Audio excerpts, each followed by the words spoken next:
آج کا ہمارا ٹاپک ہے ترسی۔ ترسی کے لفظی معنی ہوتے ہیں موتی ٹانکنا۔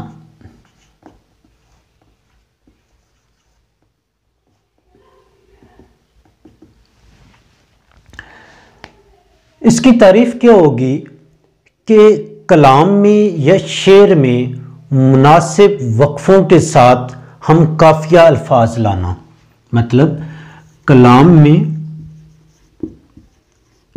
مناسب وقفوں کے ساتھ ہم قافیہ الفاظ لانا، یہ ترسی کہلاتا ہے بھائی۔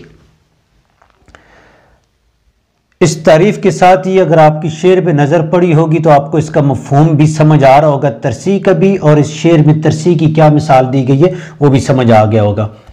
اچھا، کلام میں مناسب وقفوں کے ساتھ ہم قافیہ الفاظ لانا، دو چیزیں ہوتی ہیں۔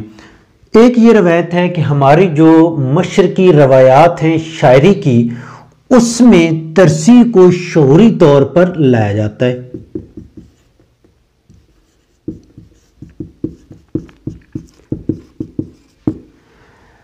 سیکنڈ یہ ہے کہ شعر کے دوران جو لکھنے کا جو آمد کا بہو ہے، اس بہو کے اندر ترسی یعنی ہم قافیہ الفاظ خود بخود وارد ہو جاتے ہیں۔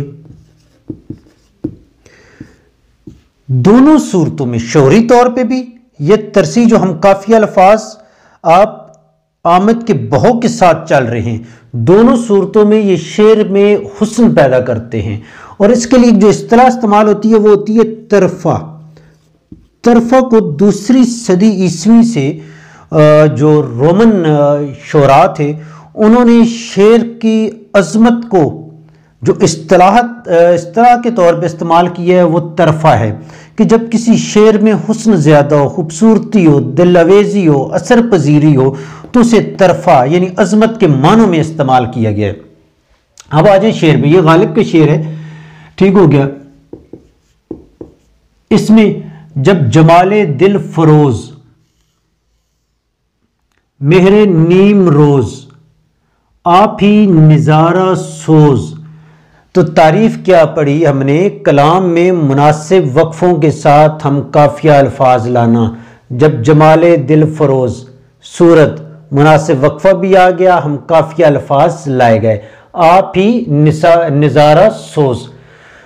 دوسری جو چیز ہے کہ ترسی صرف مناسب وقفوں کے ساتھ ہم قافیہ الفاظ کا بندھن کا ذکر کرتی ہے۔ ترسی یہ ٹرم یا اصطلاح استعمال ہوتی ہے، اس میں ردیف کا کوئی عمل دخل نہیں ہوتا۔ لازم اس میں کوئی یہ نہیں ہے کہ جو ہم قافیہ الفاظ آئے تو ردیف بھی ہے، نہیں، صرف مناسب وقفوں کے ساتھ ہم قافیہ الفاظ کا استعمال۔